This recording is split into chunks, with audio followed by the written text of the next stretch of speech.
Brother నీ పేరు? నా పేరు బాబన్. ఏం చదువుతున్నావు బ్రదర్? నేను డిగ్రీ ఫస్ట్ ఇయర్ అన్న. డిగ్రీ ఫస్ట్ ఇయర్ చదువుతున్నా. ఓకే, ఏ కాలేజ్? నేను లక్రీ డైనమిక్ డిగ్రీ కాలేజ్. ఓకే, ఏ గ్రూప్? నేను బిఎస్సి కెమిస్ట్రీ అన్న. బిఎస్సి కెమిస్ట్రీ చదువుతున్నావు. ఓకే, ఎట్లా ఉంది విద్యార్థులకు సంబంధించి ఈ గవర్నమెంట్ తీసుకునే నిర్ణయాలు కావచ్చు, ఎలా అనిపిస్తుంది? బాగున్నాయా బాగలేవు? గత government Jaganmohan Reddy job calendar అని చెప్పి జనవరికి విడుదల చేస్తా అని చెప్పి మాట తప్పాడు. ఇప్పుడు గవర్నమెంట్ రంగానే ఫస్ట్ మెగా డిఎస్సి ఫోకస్ మీద పెట్టారు. Mega DSC వదిలేరు. స్టార్టింగ్ 16,000 పైగా ఉద్యోగాలు. ఇప్పుడు మన ఐటీ మినిస్టర్ లోకేష్ గారు మొన్నే అమెరికా పర్యటనలో కంపెనీస్ మీద పెట్టుబడులు వాళ్ళతో మీటింగ్లు మాట్లాడారు. వచ్చే సమయానికి ఇప్పుడు చదువుతున్న యువత మంచి స్థాయిలో ఉంటే ఆ ఉద్యోగాలు ఏర్పడతాయి. అంటే కల్పిస్తారంటారు ఈ గవర్నమెంట్. మరి గతంలో మన రాష్ట్రానికి రాజధాని లేదు, అండ్ డెవలప్మెంట్ లేదు, పెట్టుబడులు రాలేదు, కంపెనీ రాలేదు అని చెప్పి పెద్ద ఎత్తున ఇక్కడ నుండి యువత పక్క రాష్ట్రాలు తరలి వెళ్ళారు ఉద్యోగ అవకాశాల కోసం. సో మరి ఈ గవర్నమెంట్ లో మన రాష్ట్రంలో చదువుకున్న వాళ్ళకి మన రాష్ట్రంలో ఉద్యోగ అవకాశాలు వస్తాయంటారా? కంపల్సరీగా నారా లోకేష్ గారు దాని మీద గట్టిగా ఫోకస్ చేస్తున్నారన్న. గత గవర్నమెంట్ చూస్తే మట్టికి అక్కడ నిరుద్యోగ యువత తప్ప ఉద్యోగస్తులు ఎవరు లేరు. ఇప్పుడు గవర్నమెంట్ అయితే మన నారా లోకేష్ గారు స్వయం కృషితో అమెరికా పెట్టుబడులు గానీ మొత్తం సంస్థలు గానీ ఎక్కడికక్కడ ఇప్పుడు గవర్నమెంట్ మీద నమ్మకంతో పెట్టుబడులు పెట్టేందుకు ముందుకు వస్తున్నారు.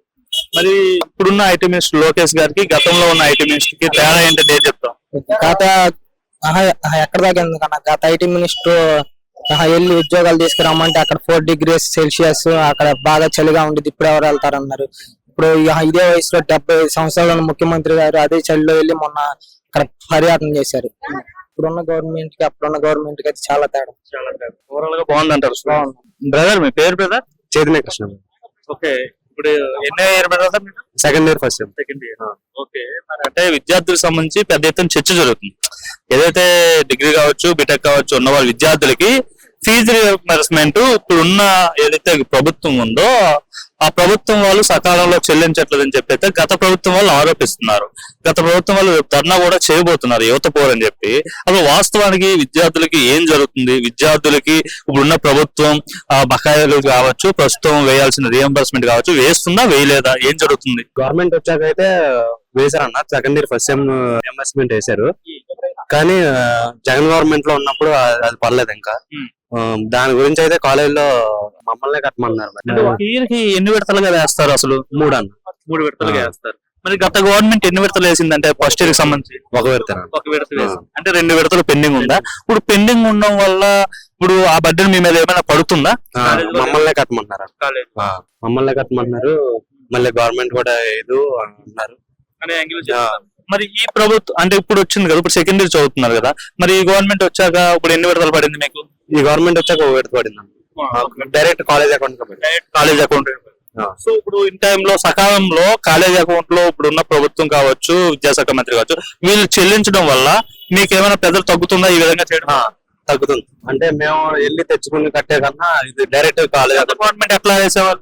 గత గవర్నమెంట్ బ్యాంక్ అకౌంట్ లో వేసిన తర్వాత బ్యాంక్ ఇంటికి వెళ్ళి మళ్ళీ తెచ్చుకుని మళ్ళీ గత గవర్నమెంట్ లో మీ అకౌంట్ లేదు, మా అకౌంట్ లేదు సార్. అది ఇక్కడ తీసుకొచ్చి కాలేజీకి పే చేసేవాళ్ళు. కానీ ఈ గవర్నమెంట్ అలా కాకుండా డైరెక్ట్ గా కాలేజ్ అకౌంట్ లో వేస్తుంది. అవును. సో మరి సిస్టమ్ మారింది కదా, కాలేజ్ అకౌంట్ గవర్నమెంట్ వేస్తుంది కదా, ఏది బాగుంది? ఏ సిస్టమ్ బాగుంది? ఇదే బాగుంది. ఇదే బాగుంది. ఎందుకంటే అది చాలా పెద్ద రిస్క్ అన్న వెళ్ళి తెచ్చుకునే. ఇదైతే డైరెక్ట్ పడుతుంది కాలేజ్ అకౌంట్ లో. కూడా మీరు వాడుకునే అవకాశం కూడా ఉంటుంది. మీరు అవసరం అయితే వాడేసుకుంటారు. సో ఇదైతే ఇదే బాగుంది. ఎట్లా పనిచేస్తున్నారు మరి ఈ విద్యార్థులకి ఎటువంటి ఇబ్బందులు లేకుండా ఈ విధంగా చేస్తున్నారు కదా ప్రస్తుతం ఉన్న విద్యాశాఖ మంత్రి? పనితీరు బాగుందా బాగాలేదా? బాగుంది. గత గవర్నమెంట్ కి ఈ గవర్నమెంట్ కి తేడా చూసుకుంటే ఏ గవర్నమెంట్ విద్యార్థుల కోసం బాగా ఆలోచించిందంటే ఏం చెప్తావు? ఈ గవర్నమెంట్ అన్న. ఈ గవర్నమెంట్ అంటే డౌట్ లేదన్న. డౌట్ లేదని చెప్పేస్తున్నావు. ఈ గవర్నమెంట్ అన్న పోయిందంతా పోల్చుకుని చాలా గ్రేట్. ఏ విధంగా అంటే మాకు ఫీజు రియంబర్స్మెంట్ అనేది చాలా దాంట్లోనే పడిపోతుంది. మేము వెళ్ళి తెచ్చుకోవాలని అవసరం ఉండట్లా. ఇంకా భవిష్యత్తు కావచ్చు, మీ భవిష్యత్తు కావచ్చు, ఎలా ఉండబోతుంది? ఆల్రెడీ ఇండియన్ గవర్నమెంట్ ఆంధ్రప్రదేశ్ కి శాంక్షన్ చేసింది కదన్న అమరావతికి. ఇక గవర్నమెంట్ మీద నమ్మకం ఉంది, వాళ్ళు చేస్తారని నమ్మకం ఉంది. బీటెక్ వాళ్ళు మ్యాక్సిమం అంటే ఐటీ రంగంలోకి వెళ్ళాలంటే పక్క రాష్ట్రాలకు వెళ్తున్నారు ఎక్కువ. అంటే హైదరాబాద్ కావచ్చు, చెన్నై కావచ్చు, అంటే పక్క రాష్ట్రాలకు వెళ్ళి ఉద్యోగం చేసుకోవాల్సిన అవసరంగానే ఉంది. సో ఇన్ ఫ్యూచర్ మరి మన రాష్ట్రంలోనే మీరు ఉద్యోగం చేసుకునే అవకాశం ఉంటుందా మీరు రిలీవ్ అయ్యే టైంకి? ఖచ్చితంగా. లోకేష్ ఐటీ మినిస్టర్ గా ఉన్నారు కదా, ఆయన పనితీరు ఎలా ఉంది ఐటీ పరంగా? చాలా బాగుందన్న. కంపెనీలు కూడా తెస్తున్నారు కదన్న. ఇక్కడ ఇన్వెస్ట్ చేయడానికి చాలా కంపెనీలు ఆల్రెడీ టూర్ కూడా వెళ్ళారు వాళ్ళు, వెళ్ళారు అంతకుముందు అమెరికా వెళ్ళారు. చాలా కంపెనీలు కూడా సైన్ అప్ చేసి ఇన్వెస్ట్ చేస్తున్నారు. మేబీ ఫ్యూచర్ ఇంకా బాగుండాలి.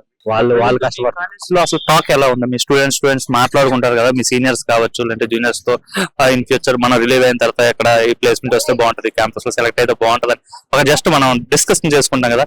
ఇన్ ఫ్యూచర్ బాగుంటది అనుకుంటారు, అంత హోప్ ఉందా మీ అందరికి? ఉందన్న. నెక్స్ట్ ఇంకా కూడా మనల్ని ఇంత ముందు చాలా మంది ట్రోల్ చేసేవాళ్ళు, ఎక్కడి నుండి వచ్చారంటే ఆంధ్ర అంటే మీకు క్యాపిటల్ లేదు కదా అని చెప్పి ఈ విధంగా అనేవారు కదా. సో ఇప్పుడు అమరావతి ఏకైక రాజధాని అనేసి అయితే సీఎం గారు అనౌన్స్ చేయడం జరిగింది. సో ఎలా అనిపిస్తుంది? ఇప్పుడు కొంచెం ప్రశాంతంగా ఉన్నాను. ఇంతవరకు 3 రాజధానులు అంటే ఏం చెప్పాలో అర్థం కాదు, కొంచెం బాగుంది.